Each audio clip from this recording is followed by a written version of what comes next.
Abandoned elderly couple discovers hidden tunnel for over 21 years, and what was inside. Harold Whitmore dragged his black suitcase along the dirt road while tears streamed down his wife's wrinkled face. Dorothy held her own luggage with trembling hands, her yellow coat contrasting with the sorrow she carried in her chest after being evicted from their own home by their very own children. It was when Dorothy stumbled near a century-old tree growing by the side of the road. As she tried to lean on the trunk to get up, she felt the ground give way beneath her feet. A dark opening appeared before them, as if the earth had kept a secret for decades. "Harold, look at this," murmured Dorothy, pointing at the hole that had opened. The 72-year-old man approached suspiciously. His blue jacket was dusty from the long walk, and his tired eyes tried to see what was inside the opening. "Must be some old sewer drain," he grumbled, always practical and distrustful by nature. Dorothy knelt at the edge of the hole and could see it wasn't just a common opening. It seemed to be a tunnel, as if someone had built it long ago. "There's something down here, Harold. It looks like there's wood, like it's a shelter." The old retired farmer huffed, but curiosity overcame resistance. They had just lost everything. Their home in rural Ohio, where they had lived for 45 years of marriage, now belonged to the children who had put them out after a fight over inheritance. "If it's a dry place, at least we can spend the night," said Harold, trying to maintain dignity even in the desperate situation. Dorothy went down first, using the tree root as support. The tunnel was more spacious than they imagined. Someone had reinforced the walls with wood and created a small underground shelter. In the corner, a rusty metal box caught her attention. "Harold, there's a box here." "Leave that thing alone, Dorothy. It's not ours." But the woman had already opened the lid. Inside were yellowed letters, old photographs, and some personal items. Dorothy picked up the first letter and began to read aloud. "My dear Ruth, if you are reading this, it is because you managed to find our secret hiding place. I kept here the most precious things we had, away from the greedy eyes of the family. Dear listener, if you are enjoying the story, please take a moment to like and especially subscribe to the channel. It helps us a lot as we are just starting out. Now continuing." Harold stopped arranging the suitcases and approached his wife. The letter was signed by someone named Walter Hayes, dated over 20 years ago. "Who could this Walter be?" asked Dorothy. "I don't know. The important thing is this place can serve us for now." But Dorothy kept reading the letters. Walter told of problems with family, about ungrateful children who wanted to put him in a home to take his possessions. The story sounded all too familiar. "Listen to this, Harold. Today I discovered my children are planning to put me in a nursing home to take my lands. I thought family was sacred, but money changes people." The man swallowed dryly. It was as if those words had been written by himself. "This man went through the same as us," murmured Dorothy. "Everyone has problems, woman. That doesn't change our situation." But the letters revealed more details.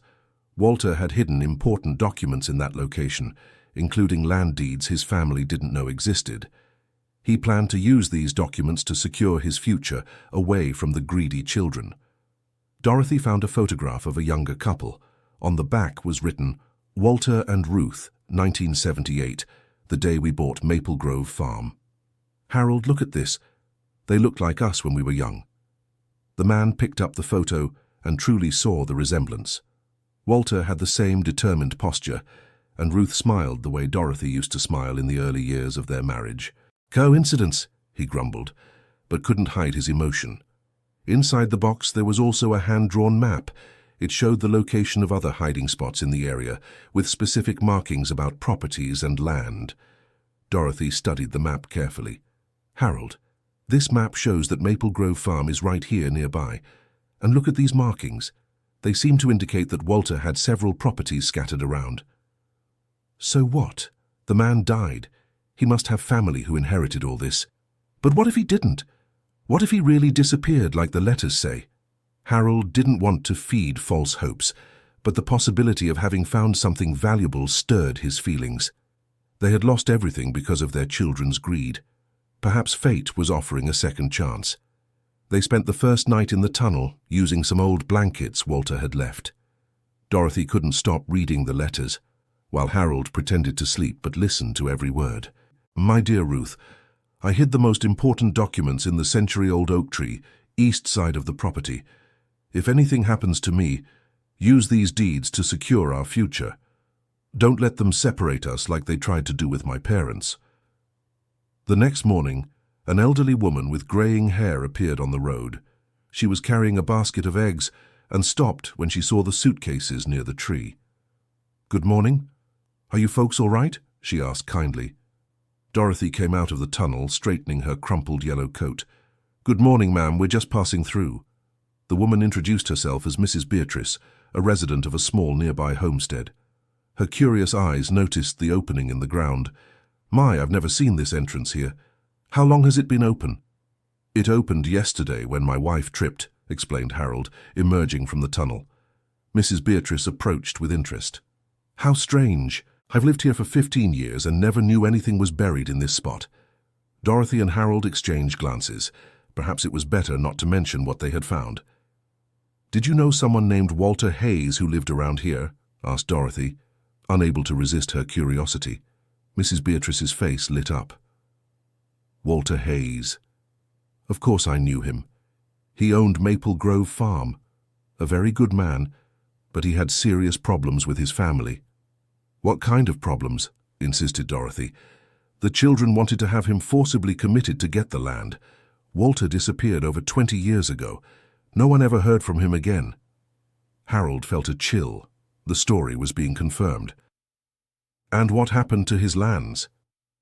"They were left abandoned.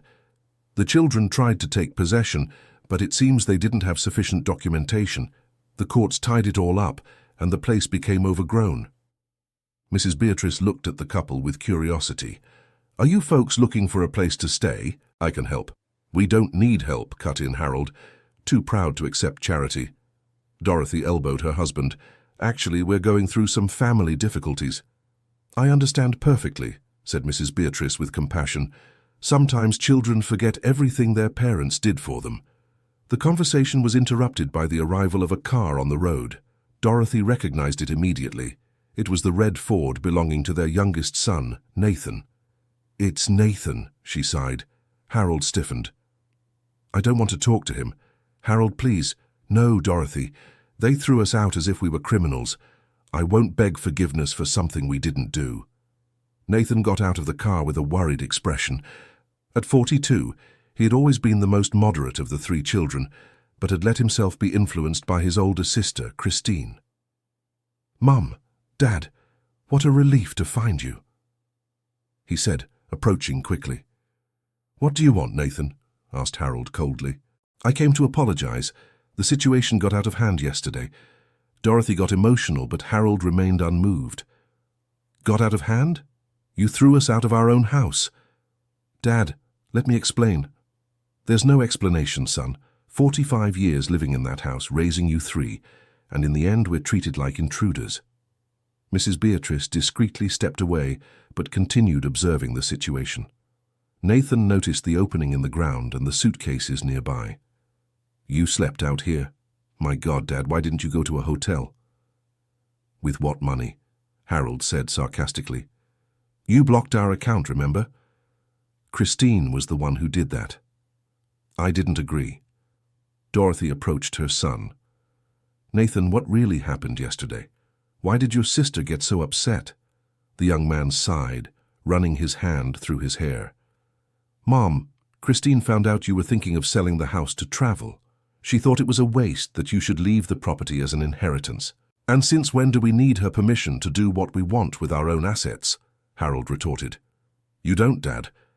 But Christine convinced Brian that you were being influenced by someone. She said someone was interested in buying the house for a low price and you fell for a scam." Dorothy shook her head, disappointed. "That's a lie, Nathan. We just wanted to fulfill our dream of seeing the Florida coast before we get too old." "I know, Mom." I tried to explain that to them, but Christine was beside herself. She said if you sold the house, she would sue you for being mentally incompetent. Harold felt his blood boil. Mentally incompetent. That girl has lost her mind. That's why I came looking for you. I want to fix this situation. The house is yours. You can do whatever you want with it." "Now it's too late," said Harold. "We've lost trust in our own children." Nathan looked around, noticing the poor conditions where his parents had spent the night. "At least come with me to a hotel while we talk." "We're not going anywhere," Harold cut him off. Dorothy intervened. "Harold, it doesn't hurt to hear what the boy has to say." "What's his plan, Dorothy? To convince us to go back home and pretend nothing happened?" "No, Dad," replied Nathan. "I want you to come back, but with guarantees. I'll draw up a document giving you full autonomy to do whatever you want with the property, and I'll convince my siblings to sign it too." "And you think Christine will agree to that?" "She'll have to agree. Last night, after you left, I had a serious talk with her. I explained that if she continued with this attitude, she would lose her parents forever." Dorothy was moved by her son's words, but Harold still resisted. "And Brian, has he changed his mind too?" Nathan hesitated. "Brian, he's kind of confused. Christine influences him a lot, but I think in time he'll understand." "See, Dorothy, Brian is still on his sister's side. Dad, give us a chance to fix things." Harold looked at his wife, seeing the hope in her eyes, but something inside him had broken the day before. The pain of family betrayal was too deep. "Nathan, you're a good son. You always have been, but I can't pretend that didn't happen." "So what are you going to do, keep living on the street?" Dorothy looked at the tunnel and then at her husband. An idea was forming in her mind. "Nathan, I need to talk to your father alone. Can you wait in the car?" The young man agreed, worried but respecting his mother's request. When they were alone, Dorothy pulled Harold into the tunnel. "Harold, maybe this place is a sign." "A sign of what, woman?" "Just think about it. We found the story of a man who went through the same situation we did. He hid important documents here. What if those documents still exist?" "Dorothy, that's fantasy. Even if they exist, they're not ours." "But Walter disappeared over 20 years ago, Mrs. Beatrice said his lands are abandoned because his children couldn't prove their rights to them." Harold picked up the map Walter had drawn. "Are you suggesting we look for those deeds?" "I'm suggesting we give fate a chance. If we find something, maybe it's our opportunity to start over, far from all this family mess." "And if we find nothing?" "Then we go back to Nathan and try to rebuild our relationship with the children." Harold pondered the proposal. On one hand, it seemed crazy to search for documents belonging to a man who vanished 2 decades ago. On the other, the idea of having financial independence and not relying on the goodwill of their children was tempting. "All right," he said finally, "but first let's get rid of Nathan. I don't want him to know what we found here." Dorothy agreed. They left the tunnel and approached the car where Nathan was waiting. "Son, thank you for coming to look for us," said Dorothy. "But we need some time to process everything that happened. Mom, don't let pride destroy our family." "It's not pride, Nathan," replied Harold. "It's disappointment. You 3 are adults. You have your own lives, your own families. You don't need us anymore." "That's not true, Dad." "Yes, it is.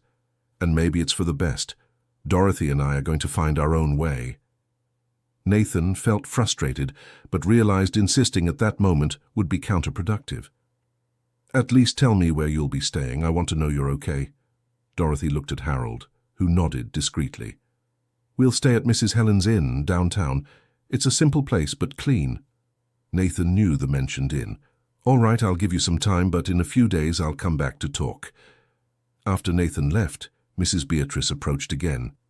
"Sorry for overhearing the family conversation. Sometimes it's impossible not to." "It's no problem," said Dorothy. "Do you have children?" "I have 2 daughters. One lives in New York, the other in Chicago. I see them twice a year at most." "Do you miss them?" "Of course I do, but I understand they have their own lives. What matters is that when we see each other, it's with affection and respect." Harold reflected on Mrs. Beatrice's words. "Do you think we did something wrong in raising our children? I can't judge without knowing the full situation. But from what I saw of the young man who came here, he seems to genuinely care about you." "Nathan was always different from the other 2, admitted Dorothy. "And what are the others like?"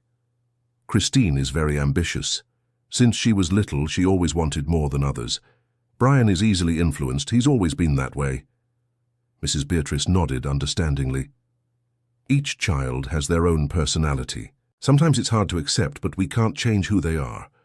The conversation was interrupted when Dorothy remembered Walter's story. Mrs. Beatrice, you said you knew Walter Hayes. Did he have children too?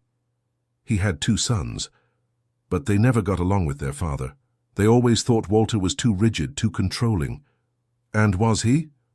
Well, Walter had his flaws, like anyone, but the sons exaggerated. They wanted him to hand over the lands for them to manage, but Walter distrusted their intentions. And was he right to distrust? From what happened afterward, it seems so. As soon as Walter disappeared, the sons tried to sell everything quickly. They wanted to turn the lands into subdivisions. Harold and Dorothy exchanged meaningful glances. The similarity to their own situation was disturbing. "And where are these sons today?" asked Harold. "One died in a car accident about 10 years ago. The other moved to Tennessee and never came back here. So Walter's lands have no direct heirs. Theoretically, the son who is still alive could still claim the rights, but he never showed any interest. I think he gave up after so many legal troubles." Dorothy discreetly held her husband's arm, indicating that this information was important for their plans. "Mrs. Beatrice, do you know exactly where Maple Grove Farm is?" "Of course. It's right up ahead, about 3 kilometers down the main road. But there's no use visiting. It's been abandoned for years." "Just curiosity," lied Dorothy. Mrs. Beatrice said goodbye, promising to return the next day to see how they were doing. When they were alone, Harold took out Walter's map. "If what she said is true, maybe we really have a chance," he murmured. "Shall we go there?" asked Dorothy eagerly. "Let's go. But if we find nothing, we promise each other we'll go back home and try to make peace with the boys." Promised. They stored their things in the tunnel, taking only the map and some of Walter's letters. The 3-kilometer walk was tiring, but anticipation kept them motivated. Maple Grove Farm was indeed abandoned. The main gate was broken, weeds had overgrown the paths, and the old main house was in ruins. But the century-old trees were still standing, majestic and resistant to time. "How will we find the century-old oak?" asked Dorothy. "There are several large trees here." Harold studied the map carefully. He drew some landmarks. "Look, there's a small pond marked here. And the oak is on the east side, near some large rocks. They explored the property for almost 2 hours. The sun was strong, and both felt tired, but they didn't give up. Finally, they found the pond, almost dry after so many years of neglect." "The oak must be around there," pointed Harold, following the direction indicated on the map. The tree was imposing, with a thick trunk that would require several people holding hands to embrace it completely. Dorothy read Walter's letter again.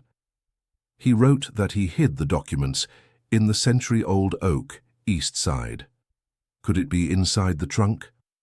Harold examined the tree carefully. On the east side, near the ground, there was a natural hollow in the trunk. It seemed to have been artificially widened. "I think it's here," he said, reaching his hand into the hollow. His fingers touched something wrapped in plastic. Carefully, he pulled out a well-sealed package.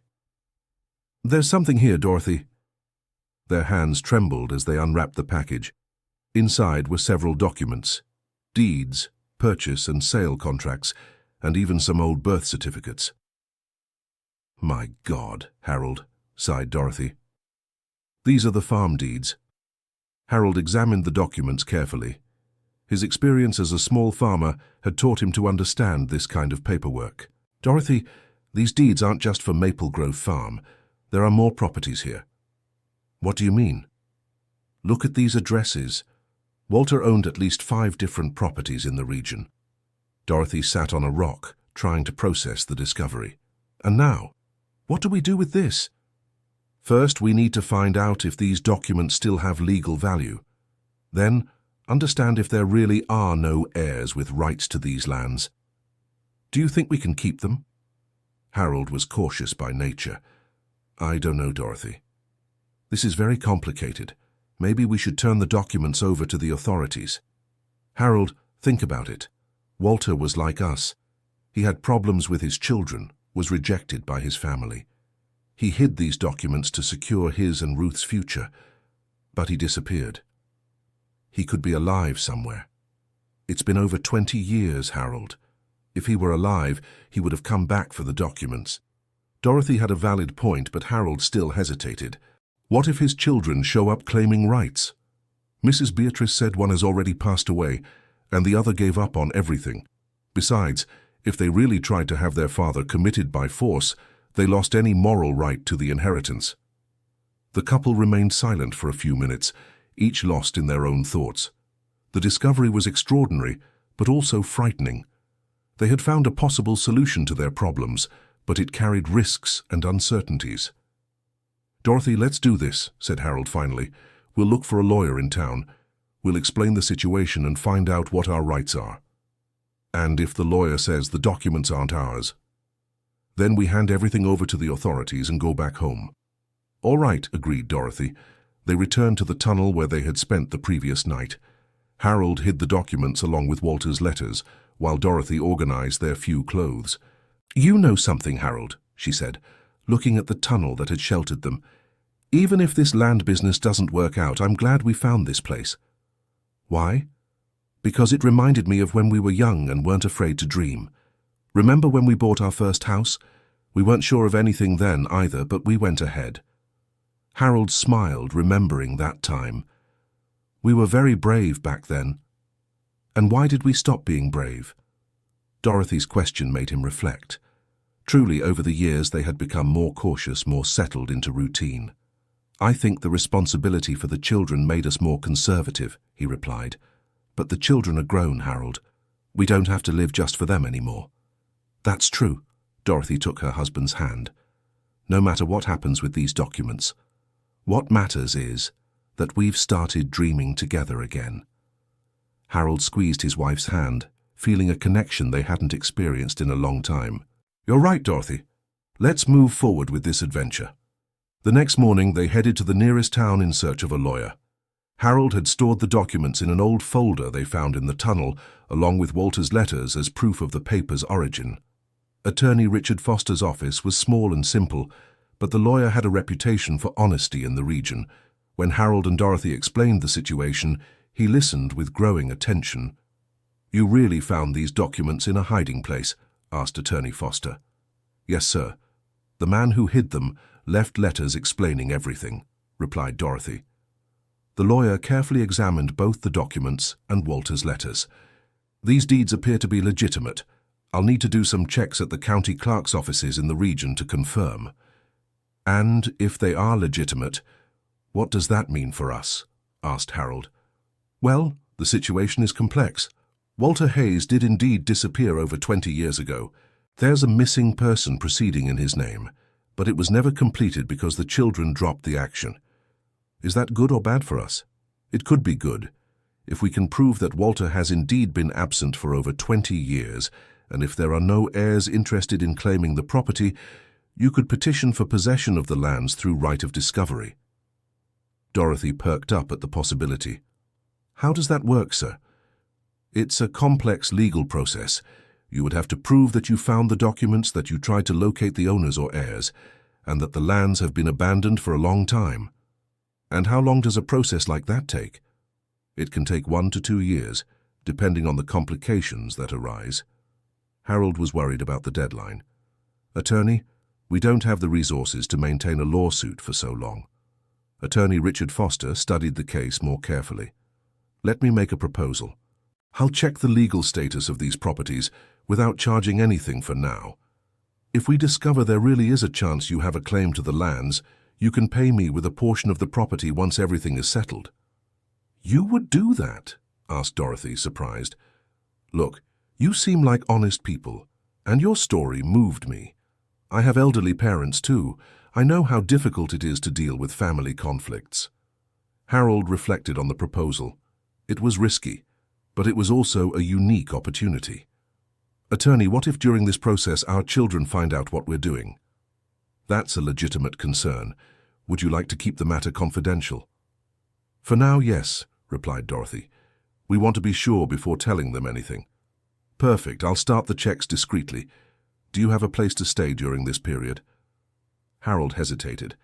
Going back home meant facing their children again, but staying in the tunnel wasn't a permanent solution.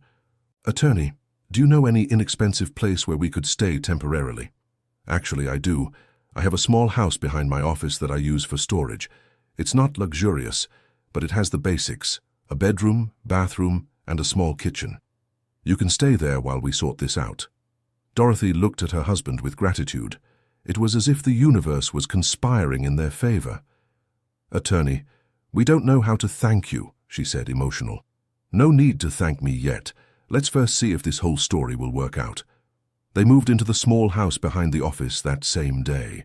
It was simple, but after a night in the tunnel, it seemed like a palace. Dorothy organized their few clothes, while Harold studied Walter's letters again.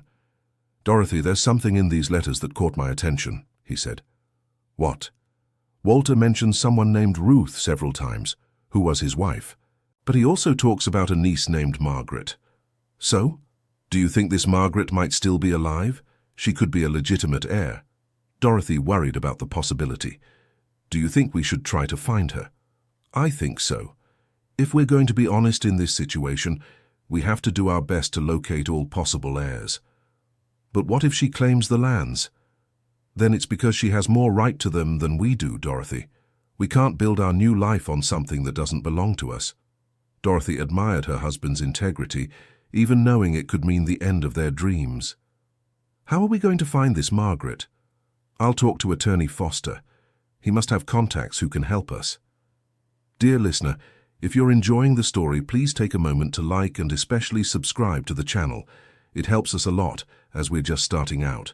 Now, continuing. The next day, Attorney Foster brought good and bad news. I managed to check the status of the properties, he said. The deeds are legitimate, and the lands have indeed been abandoned for over 20 years. Is that the good news? Asked Harold. Yes.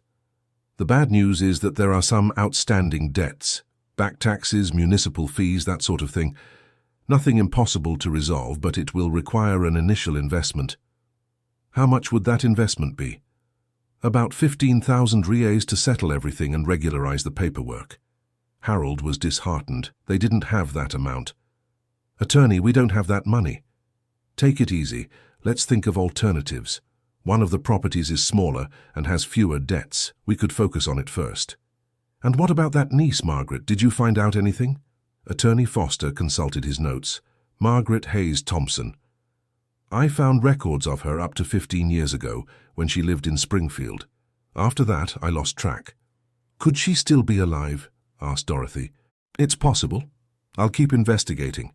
The following days were filled with anxiety and hope. Harold and Dorothy tried to maintain their routine, but it was impossible not to constantly think about the possibility of change in their lives. One afternoon, Nathan showed up at Attorney Richard Foster's office looking for his parents. I heard you were living here, he said, worried. How did you find out where we were? Asked Harold. I asked at Mrs. Helen's inn. She said you never showed up there. I got worried and started asking around town. Dorothy felt guilty for having lied to her son. Nathan, I can explain. Mom, don't you trust me? The question hurt Dorothy deeply. Son, it's not a matter of trust. It's just that we're trying to sort some things out before returning home. What kind of things? Harold intervened before Dorothy revealed more than she should. Nathan, sometimes adults need time to process certain situations. What happened with your siblings was very painful for us. Dad, I understand your disappointment, but running away won't solve anything. We're not running away, said Dorothy. We're reorganizing our life. Nathan noticed his parents were hiding something, but decided not to push the situation. All right, I just wanted you to know that I'm always available if you need anything.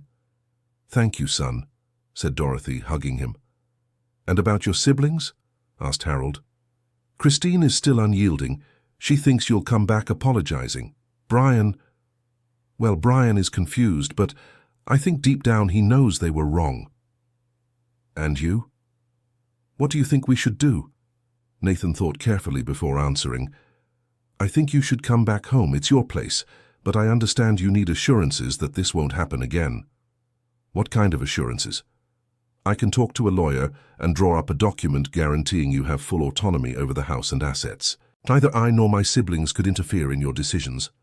Nathan's proposal was generous, but Harold was no longer sure he wanted to return to the old life.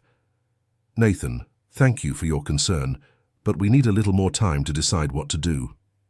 How much time? Harold and Dorothy exchanged glances. A few weeks, replied Dorothy. All right, but promise you'll come to me if you need anything. After Nathan left, Dorothy turned to her husband. I think we should tell him the truth. Not yet, Dorothy. Let's wait for Attorney Foster to finish his investigations. That same night, Attorney Foster brought important news. I found Margaret Hayes Thompson, he announced. Dorothy's heart almost stopped. Where is she? In Richmond. She is 78 years old and lives in a nursing home. And what is her situation? I spoke with the home's social worker. Margaret has advanced Alzheimer's. She has no children, no assets, and apparently hasn't been in contact with any relatives for many years. Harold felt relieved and guilty at the same time. Does that mean she can't claim Walter's lands? Technically, she is still the heir, but given her mental condition and her financial situation, it's very unlikely anyone would file a lawsuit on her behalf. Dorothy was moved thinking about the poor woman's situation. Attorney, what if we used part of what we get to help with her treatment? Attorney Foster smiled. You are very special people. Few would think of that in a situation like this. It's what seems right to us, said Harold. In that case, I can suggest an alternative. We can include a clause in the proceedings establishing that you will be responsible for Margaret's medical care for the rest of her life. That would strengthen your moral claim to the properties. The idea pleased the couple. How would that work in practice? Asked Dorothy. You would take over the monthly payment for the care home where she is, plus the additional medical costs. It would be a significant amount, but much less than the value of the properties. Harold did the math in his head. And even then, would there be enough land left for us to build a new life? At least 3 rural properties would remain. One of them even has a house in good condition. Dorothy held her husband's hand, both feeling they were on the right track. Attorney Foster, let's move forward with this plan. Excellent. I'll start preparing the documentation. But I must warn you there are still risks. If an heir with clearer rights appears, or if the court decides you have no legal basis for the claim, you could lose everything you invest in the process. We understand the risks, said Harold, but sometimes it's worth betting on what's right. In the following weeks, the couple's routine changed completely. Attorney Foster kept them informed about the progress of the case, and they busied themselves studying the properties and planning how to use them if everything worked out. Dorothy discovered that one of the properties was suited for family farming, another was ideal for dairy cattle, and the third had tourist potential because of a natural waterfall. Harold, look at the plans we can make, she said excitedly, showing maps and notes. Easy now, woman. Let's not spend the money before we're sure. I know, but it doesn't hurt to dream. Harold was also excited, but tried to keep his feet on the ground. Dorothy, even if everything works out, it will be a lot of work. We're already old to start a new life. Nonsense, my father planted corn until he was 80. Age is a state of mind. The conversation was interrupted by the arrival of Nathan, who seemed agitated. Dad, Mom, I need to tell you something important. What is it, son? Christine hired a private investigator to find out where you are and what you're doing. Harold was alarmed. Why would she do that? She thinks you're being influenced by someone, maybe some scammer interested in your assets. Dorothy laughed at the irony. If she only knew... Knew what, Mom? Harold gave his wife a discreet nudge with his elbow. Nothing, son. It's just that your sister has always been too suspicious. Dad, are you hiding something from me? The direct question embarrassed them both. Nathan, said Dorothy, trust us. When the time is right, we'll explain everything. All right, but be careful. Christine is determined to prove you're being deceived by someone.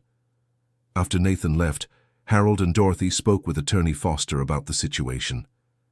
Doctor, What if their daughter finds out about the land claim? Asked Dorothy. It would be complicated. She could try to stop the process by claiming you are not mentally fit to make this decision. But we are in perfect mental condition. I know that. But she could force a psychiatric evaluation, create bureaucratic obstacles.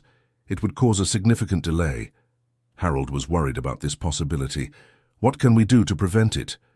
I suggest we speed up the process. I'll request expedited handling of the documents. And what about the money to settle the property's debts? Attorney Foster hesitated before answering. I have a proposal. I can advance the necessary money. When the process is finished, you reimburse me with low interest. Harold was suspicious of the excessive generosity. Doctor, why are you doing so much for us? You've known us for less than a month. Attorney Foster smiled sadly. Because you remind me of my parents. My father also had problems with my siblings over an inheritance. He was very hurt and died without reconciling with us. Dorothy was moved by the confession. I'm so sorry, Attorney. It's the past, but I don't want you to go through the same suffering my father did. And your brothers? Did you reconcile? We tried, but it was too late. Pride had created wounds that never fully healed. Attorney Richard Foster's story made Harold reflect on his own family situation. Attorney, do you think we're doing the right thing by staying away from our children? I can't answer that for you, but I can say that time heals many wounds, as long as there is goodwill on both sides. And what if, after we resolve this land issue, our children don't accept our decision? Then you'll have to choose between family reconciliation and financial independence. Dorothy held her husband's hand. Harold, perhaps we can have both. When we have our own financial security, it will be easier to relate to our children without depending on them. Or it could become harder if they think we chose money over family. The conversation was interrupted by a knock at the door. It was Mrs. Beatrice, the neighbor they had met on their first day. Hello, dears, I heard you were living here in town. Hello, Mrs. Beatrice. Please come in, said Dorothy. I came to bring some vegetables from my garden, and I also wanted to share some news. What news? A man showed up at my cottage asking about you. He said he was a relative, but I found him very strange. Harold and Dorothy exchanged worried glances. What did this man look like? Asked Harold. About 50, well-dressed, driving an expensive car. He said he was looking for an aunt and uncle who had disappeared from the family. And what did you tell him? That I didn't know anything. But he insisted a lot, even offered money for information. Dorothy confirmed her suspicions. It must be the detective that Christine hired. Mrs. Beatrice, thank you so much for warning us, said Harold. You're welcome. You are good people. You don't deserve to be bothered. After Mrs. Beatrice left, the couple discussed the new situation. Dorothy, things are getting complicated. Maybe we should give up on this plan and go back home. No, Harold. We are so close to achieving our independence. We can't give up now. But what if Christine finds out everything and manages to stop us legally? Then we'll fight. We haven't done anything wrong. Attorney Richard Foster arrived at that moment with important news. I have good news, he announced. I managed to speed up the process. The first property can be transferred to you next week. Even with the outstanding debts. I've already settled the main debts. The property is clear and ready for transfer. Dorothy was moved by the news. Attorney, does this mean we will have our own land? It means you will have a real chance to start over. Harold still had doubts. And if complications arise later? The other properties will still take time to be transferred, but this first one is already enough for you to get established. What is this property like? Attorney Foster showed photos and documents. 15 acres. With a simple but livable house, an artesian well and good soil for farming. It's about 12 miles from town. Dorothy studied the photos with enthusiasm. Harold, look at what a beautiful house. Small, but cozy. And far enough away for us to have privacy, added Harold. Exactly. You can move there and live your life without outside interference. The prospect of having a home of their own again deeply moved the couple. Attorney Foster, how can we thank you for everything you've done for us? Said Dorothy. Be happy. That's the best thanks I can receive. and about repaying the money you advanced. No rush. When you are settled and generating income, we'll settle that. On the day of the property transfer, Harold and Dorothy could barely contain their emotion. They signed the documents with trembling hands, knowing they were taking a definitive step toward a new life. "Congratulations," said Attorney Richard Foster. "You are now officially landowners." Dorothy hugged her husband, crying with joy. "We did it, Harold. We have our own land." "Thanks to Walter and his box of secrets," Harold joked. They moved to the property that same day. The house was simple but welcoming, with 2 bedrooms, a living room, a kitchen and a bathroom. There was also a shed that could be used to store farm equipment. "Harold, look at this view," said Dorothy, gazing at the green fields stretching to the horizon. "It is beautiful, and it's ours." In the first few days, they busied themselves cleaning and organizing the house. Harold checked the condition of the well and the electrical installations, while Dorothy planned a small vegetable garden in the back. "You know what makes me happiest about all this?" Dorothy said one evening as they admired the starry sky from the porch. "What?" "That we're a team again. It's been a long time since we worked together on a common project." Harold reflected on his wife's words. "You're right. In recent years, our life revolved only around the children's problems. And now we can focus on us. Of course, we still love the boys, but we don't have to live only for them." The conversation was interrupted by the sound of a car approaching. Harold stood up, worried, but relaxed when he saw it was Nathan. "Dad, Mom, I finally found you," said the young man, getting out of the car. "How did you find out where we were?" asked Harold. "Attorney Foster gave me the address. He said you authorized it." Dorothy confirmed with a nod. "Nathan, welcome to our new home." The young man looked around, impressed. "Our home? What do you mean?" Harold and Dorothy exchanged a look. It was time to tell the truth. "Son, come here. We need to talk," said Dorothy. They sat on the porch, and Harold began to tell the whole story. The tunnel found on the road, Walter's letters, the hidden documents, the legal process, everything. Nathan listened in silence, his expressions shifting from surprise to disbelief, and finally to admiration. "Dad, that's incredible. You really managed to start over from scratch." "It was an opportunity fate gave us," said Dorothy. "And you did it alone, without asking for help from anyone in the family." Harold detected a tone of hurt in his son's voice. "Nathan, we didn't do it to show independence. We did it because we needed to regain our dignity." "I understand, Dad, and I admire you for it." "Really?" "Of course. After what Christine and Brian did, you had every right to look for an alternative." Dorothy was moved by her son's understanding. "Nathan, we don't want to cut ties with you. We just want to have our own foundation, our own space." "Mom, you've achieved that, and in an honest and legal way. And your siblings? What do you think they'll say when they find out?" Nathan sighed. "Christine will be furious. She'll think you did this to humiliate her. And Brian?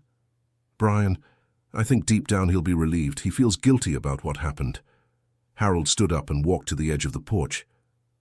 "Nathan, do you think we did the right thing?" "Dad, you did what you needed to do to be happy.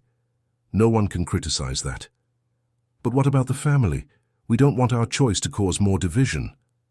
Nathan thought carefully before answering. "Dad, Mom, you spent 45 years prioritizing the family. Now it's time to prioritize yourselves."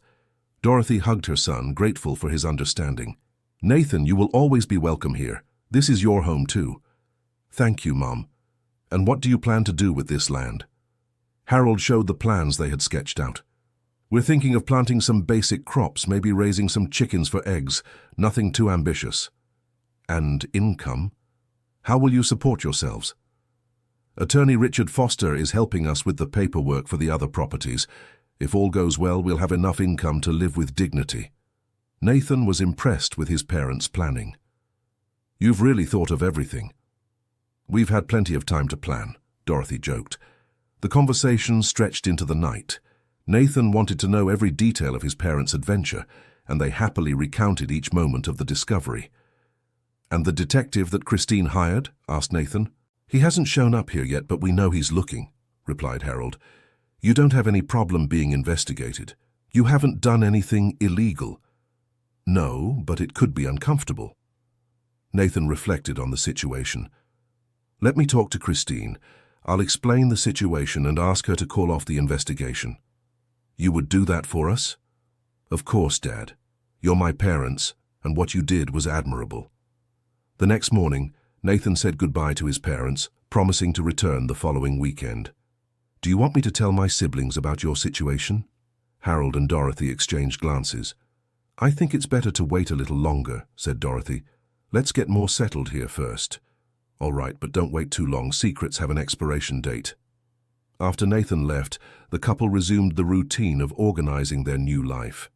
Dorothy started planting the vegetable garden, while Harold checked the condition of the pastures and planned where to build a small chicken coop.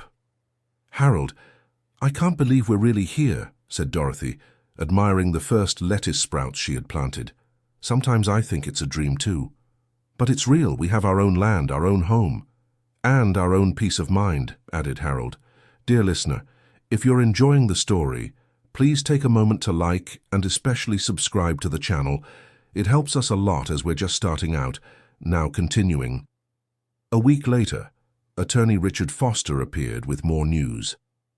How are you adapting to rural life? He asked. Better than we expected, replied Dorothy.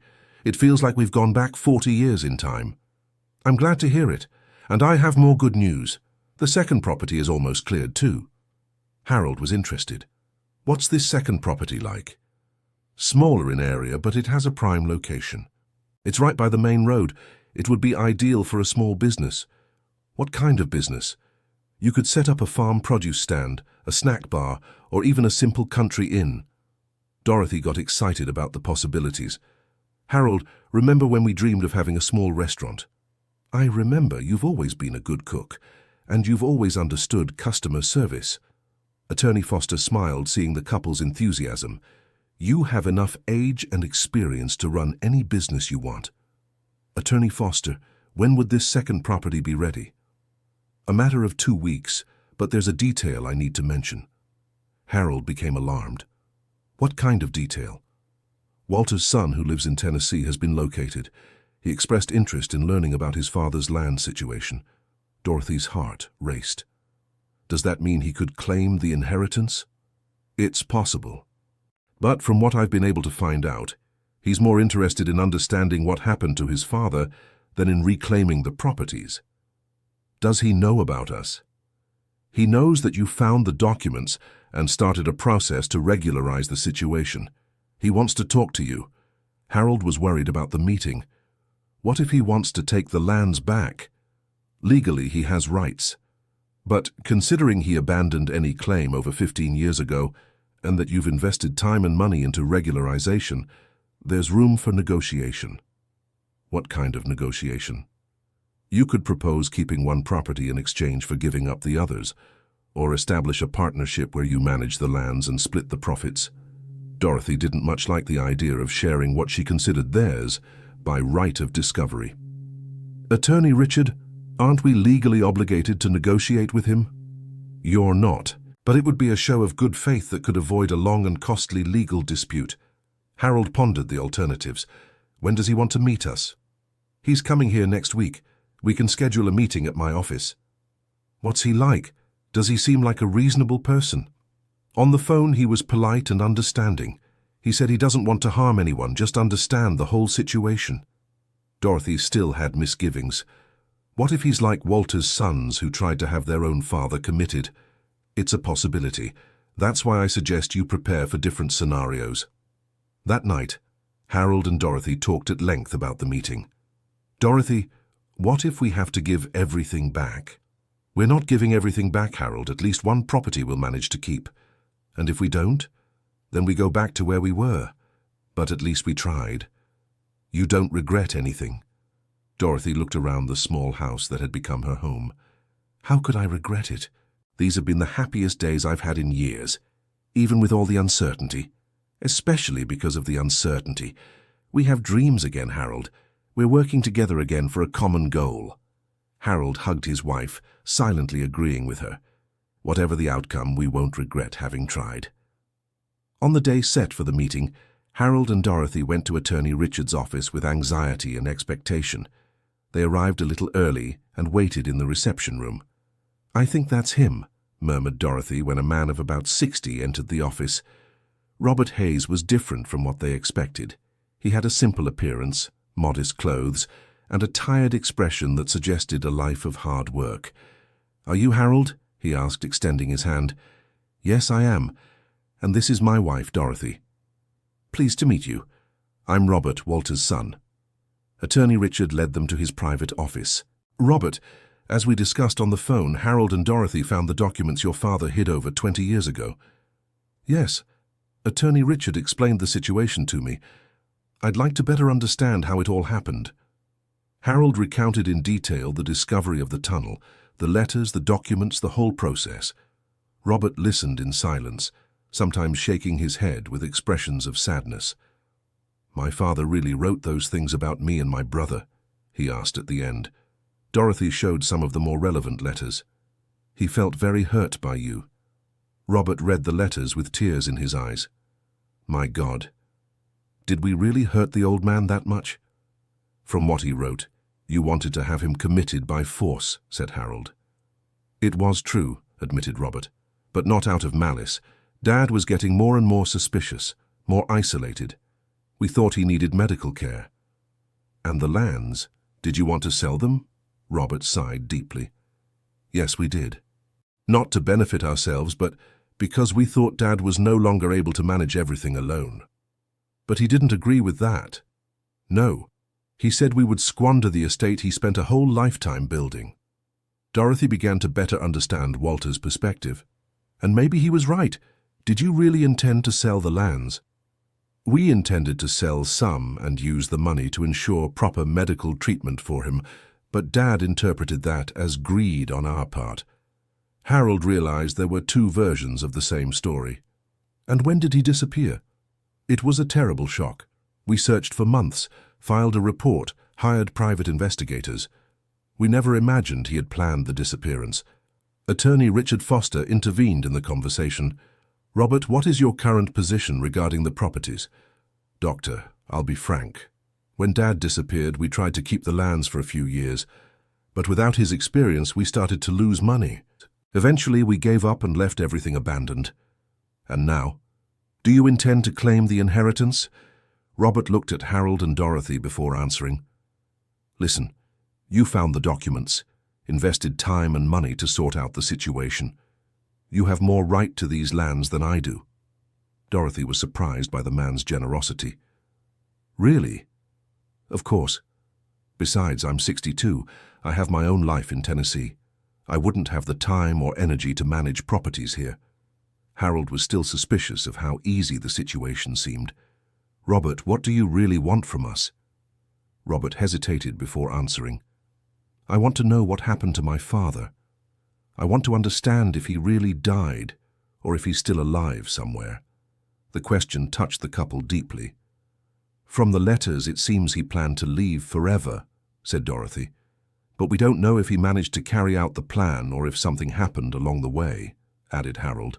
"That's exactly what has tormented me for 20 years, not knowing if my father died alone somewhere or if he's alive and hates me for what we did." Attorney Richard Foster was moved by the man's suffering. "Robert, is there any clue about your father's fate?" "Practically none. We know he withdrew all the money he had in the bank 2 days before disappearing. After that, nothing." Dorothy remembered something important. "Robert, in the letters your father often mentions a woman named Ruth. Who was she?" "Ruth was my mother. She died 3 years before Dad disappeared." "Oh, I see. He talks about her as if she was still alive." "Dad never got over Mum's death. I think that's why he started acting so strange in his final years." Harold understood Walter's situation better. "He was dealing with grief and loneliness on top of the problems with you." "Exactly. And we, instead of supporting him, ended up putting even more pressure on him." The conversation revealed a more human and complex side of the story. Walter wasn't just a stubborn old man running away from greedy children. He was a grieving, lonely man, frightened by the possibility of losing control over his own life. "Robert," said Dorothy, If you want, we can keep looking for clues about what happened to your father." "You would do that?" "Of course. We'd also like to know the end of the story." Attorney Richard Foster found the idea interesting. "We could hire a private investigator. With the letters and documents you found, it might be possible to trace Walter's last movements." Robert was moved by the proposal. "I'll pay all the investigation expenses. I just want to have peace of mind." "And we'll join the search," said Harold. "After all, we stumbled upon this story by chance, but now we feel we're part of it." The meeting ended with everyone satisfied. Robert officially gave up any rights to the properties, but became a partner in the search for the truth about Walter's fate. In the following days, attorney Richard Foster hired an experienced investigator in missing persons cases. With Walter's letters and the money withdrawn before the disappearance, there was at least a starting point. "The amount Walter withdrew was enough for him to live comfortably for many years," explained the investigator. "If he planned the disappearance, he probably chose a place where he could start over without being recognized." "What kind of place?" asked Robert. "A small town far from here, where he could assume a new identity. Is that possible? 20 years ago, it was easier than today, especially for someone with financial resources." The investigation lasted several weeks. During that period, Harold and Dorothy continued developing their property. Dorothy's vegetable garden was thriving, and Harold had built a small chicken coop that already housed 20 laying hens. "Harold, look how many eggs we got today," said Dorothy, showing a full basket. "We can start selling them in town. It's extra income." "And the second property? When will we be able to use it?" Attorney Richard Foster said that next week we can take possession. Then we can think about the small business. Life was taking shape again. They had work, purpose, and for the first time in years, plans for the future. One afternoon, Nathan appeared with news about his siblings. "Dad, Mum, I managed to convince Christine to call off the investigation into you." "What was her reaction when she learned the truth?" asked Dorothy.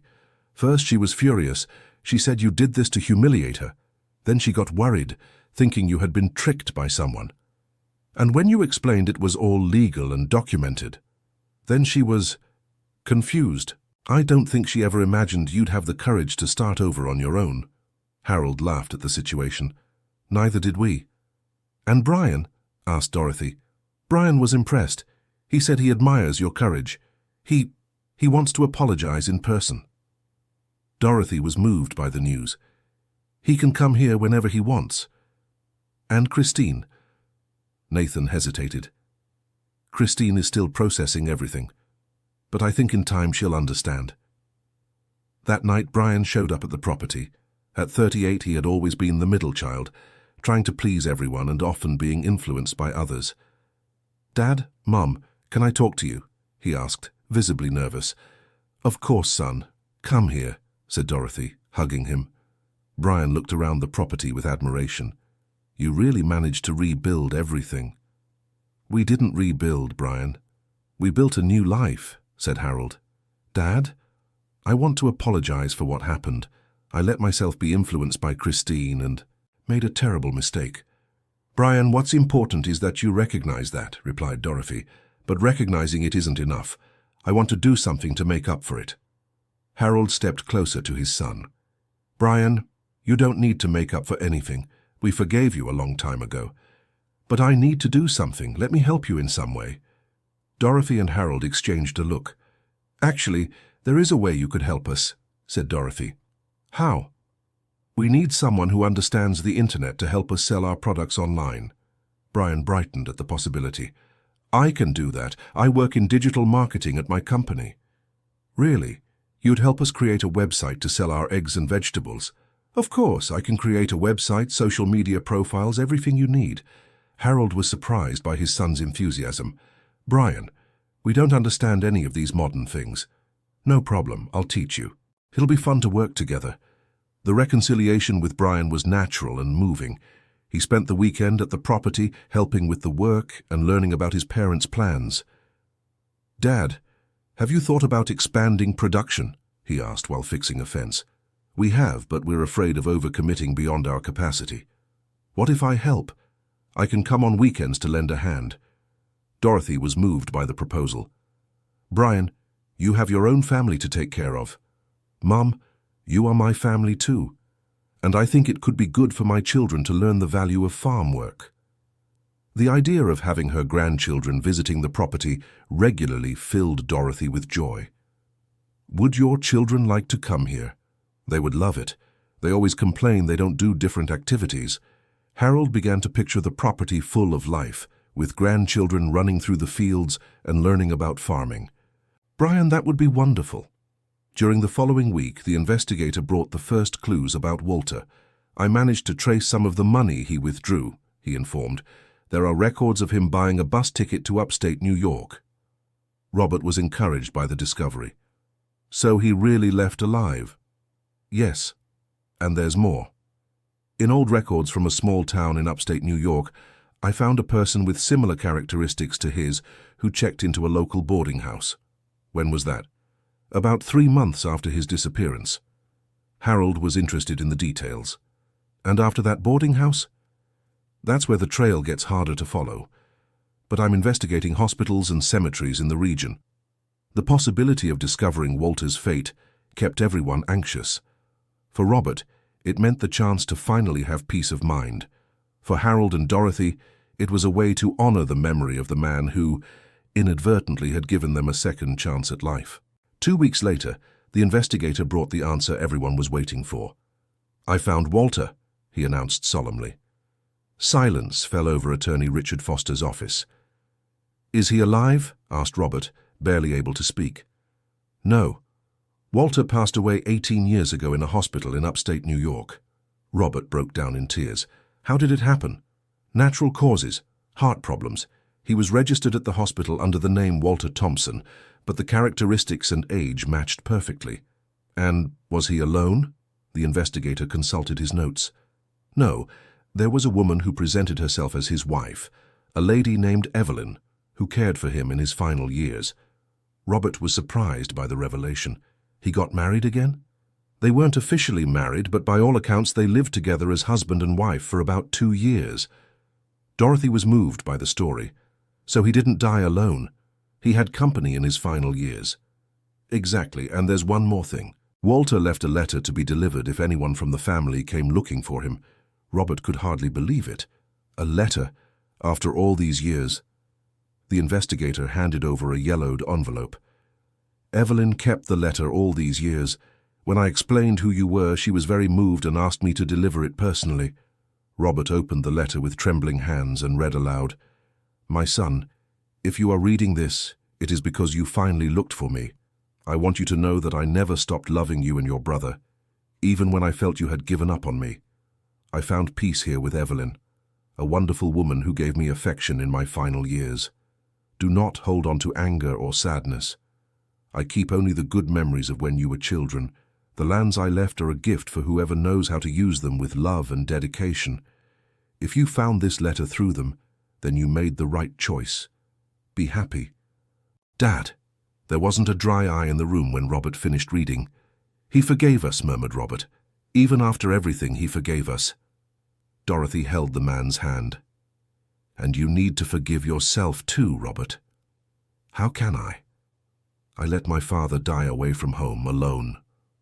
"He wasn't alone," Harold reminded him. "He had love and care in his final years." Attorney Richard Foster intervened in the conversation.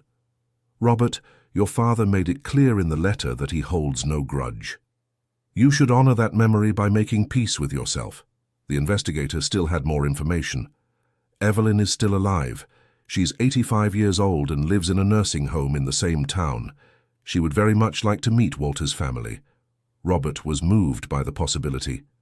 "Can we visit her?" "Of course. She has many stories to tell about your father's final years." The trip to meet Evelyn took place the following weekend. Robert, Harold, and Dorothy headed to the small town in the interior of New York where Walter had spent his last years. Evelyn was a delicate lady with gentle eyes and a welcoming smile. When she saw Robert, she immediately recognized features of the husband she had loved. "You have Walter's eyes," she said, emotional. "Did you take good care of him?" asked Robert. "I cared for him with all the love I had in my heart. He was a good man, but deeply wounded by the separation from his family. Evelyn showed photos of Walter's final years. He appeared thinner and with white hair, but with a serene expression. "Did he talk about you?" asked Dorothy. "Always. He said that one day you would understand why he had to leave." "Was he happy here?" "In the first few months, no, he was very bitter, but with time he found peace. He started helping at the local church, did volunteer work, tended to my small garden." Harold identified with the description. "He always liked working the land." "Yes, he said the land doesn't lie, doesn't betray. It always gives back what it receives." Evelyn took the group to visit Walter's grave. It was simple but well kept, with fresh flowers.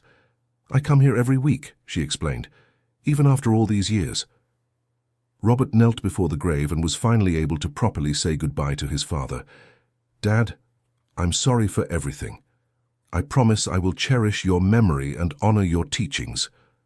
Dorothy and Harold stood a little apart, respecting the intimate moment between father and son, even if belated. On the way back, Robert was calmer. "Now I can move forward," he said. "I know Dad found peace, and that's enough for me." "And you? Will you find peace too?" asked Dorothy. "I will, and you helped me a lot on this journey." "We also found our peace through this story," replied Harold. When they arrived back at the property, they found a surprise. Christine was waiting on the porch, along with Nathan and Brian. "Hi, Dad." "Hi, Mom," she said, clearly uncomfortable. Dorothy was surprised by her eldest daughter's presence. "Christine? What are you doing here?" I came to talk to you." Harold remained cautious. "About what?" Christine took a deep breath before answering. "I want to apologize for everything." The apology took everyone by surprise, especially because Christine had always been too proud to admit mistakes. "Christine, what made you change your mind?" asked Dorothy. "Several things. First, I saw how you managed to rebuild your lives on your own. That made me realize I always underestimated you." "Go on," encouraged Harold. "Second, I talked to my children about what happened. They were shocked when they found out I kicked their grandparents out of the house." Dorothy was moved thinking of her grandchildren. "And what did they say?" "They said I was a bad person, and that they didn't want to be like me when they grew up." The brutal honesty of her grandchildren had hit Christine where it hurt most, in her self-esteem as a mother. "Christine," said Dorothy, "you are not a bad person. You just let your fears get the better of you." "Fears?" "Fear that we would spend the inheritance, fear of being left with nothing, fear of not being able to take care of us when we got older." Harold complimented his wife's thought. "Christine, we understand your concerns, but the way you handled them was wrong." "I know that now, Dad, and I want to try to make it right." "What?" Christine hesitated, as if preparing for something difficult. "I want to give the house back to you, officially." Harold and Dorothy exchanged glances, surprised. "Christine, we don't want the house anymore," said Dorothy. "What do you mean?" "Our life is here now. This property is our home." Christine looked around, seeing for the first time the improvements her parents had made to the place. "You really like this life?" "We love this life," replied Harold. "We have purpose again, working together, dreaming about the future." "And the house in the city?" Dorothy reflected on the question. "You can keep the house, Christine, but as a gift, not as an early inheritance." "I don't deserve that gift, Mom." "Everyone deserves a second chance, dear." Christine broke down in tears, finally allowing her emotions to surface. "Mom, Dad, I ruined everything. I destroyed our family because of my greed and paranoia." Dorothy embraced her daughter. "You didn't destroy anything that can't be rebuilt, Christine. How can you forgive me after everything I did?" Harold moved closer to the two. "Because you are our daughter, and true parents never give up on their children." The family reconciliation happened naturally that afternoon.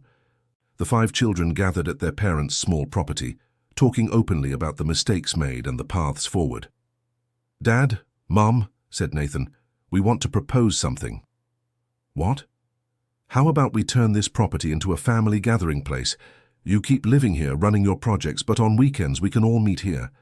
The idea pleased Dorothy very much. It would be wonderful to have all of you and the grandchildren here regularly. And we could help with the work, added Brian. It would be good for the kids to learn about rural life.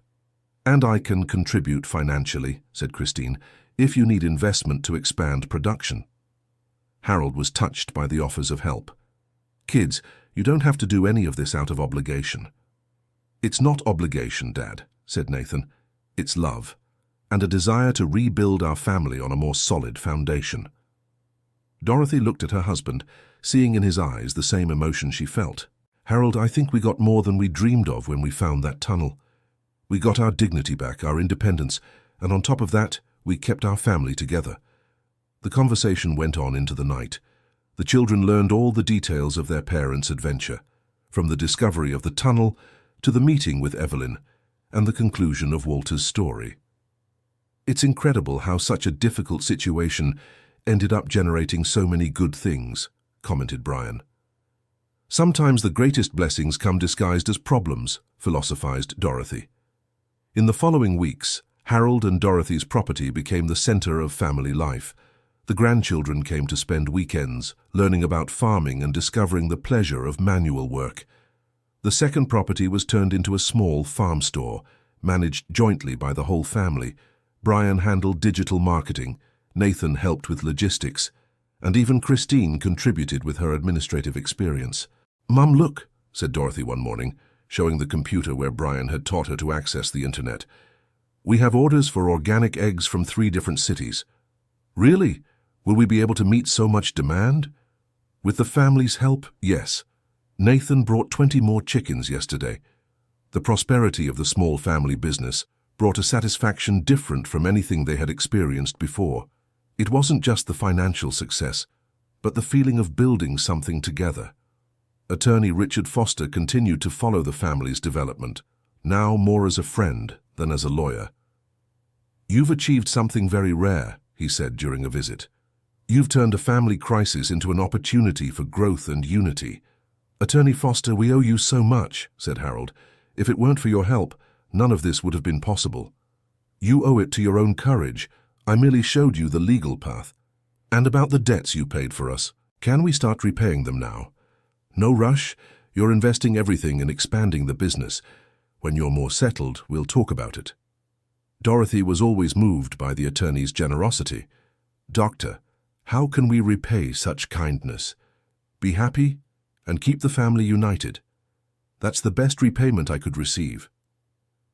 At the end of the first year on the property, the family organized a big celebration to mark the transformation of their lives.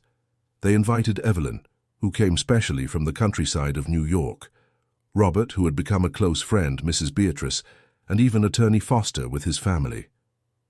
"Dad, Mum," said Nathan during the toast, "you taught us that it's never too late to start over and that courage has no age.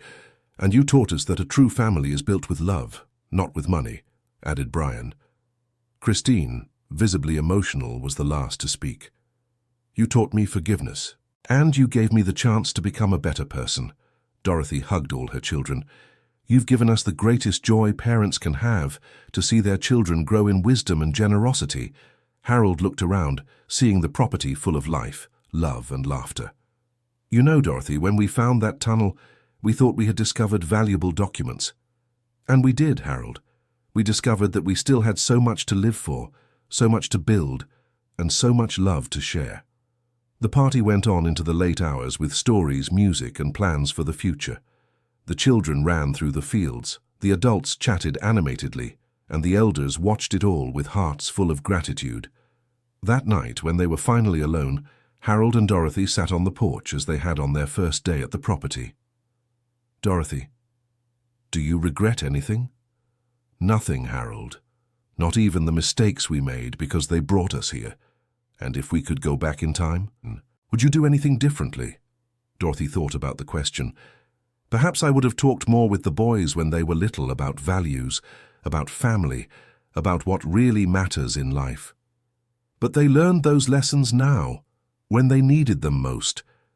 "That's true, and perhaps they learned better through experience than through sermons." Harold hugged his wife, gazing at the stars in the clear country sky. "Dorothy, we still have many years ahead of us. What would you like to do? I want to see our grandchildren grow up here on this land. I want to teach them everything I've learned about life, about work, about family. And I want to keep working by your side, building our legacy day by day. Our legacy isn't the land, Harold. It's the love we managed to rebuild in our family. You're right. The land is just the setting. What matters are the people we love. In the years that followed, the small property became an example in the region. The family business prospered, but more importantly, it became a symbol that it's never too late to start over, and that life's greatest treasures are not material. Harold lived to be 85, always active and involved in the life of the property. Dorothy was by his side until 83, keeping her vegetable garden and cooking for the whole family on weekends. When they passed, they left behind more than land and a thriving business. They left an example of love, forgiveness, courage, and family reunited. The children kept up the tradition of family gatherings at the property. The grandchildren grew up knowing the story of their grandparents who discovered a hidden tunnel, and with it, a second chance at life. The tunnel where it all began was preserved as a monument to Walter's memory and as a reminder that sometimes the greatest treasures are hidden in the most unexpected places. And whenever someone asked about the secret to the family's happiness, the answer was simple: the courage to start over, the humility to forgive, and the wisdom to understand that family isn't just about blood, but a daily choice to love, support, and remain united. The story of the couple who were driven from their home by their children and found a new life in a forgotten tunnel became a legend in the region, inspiring other families to never give up on each other and to always believe that a new opportunity might be hidden around the next bend in the road. End of story. Now tell me what you thought of this moving story of new beginnings and forgiveness. Do you believe it's never too late for a second chance in life? Share your thoughts in the comments, and don't forget to leave your like and subscribe to the channel for more inspiring stories like this one.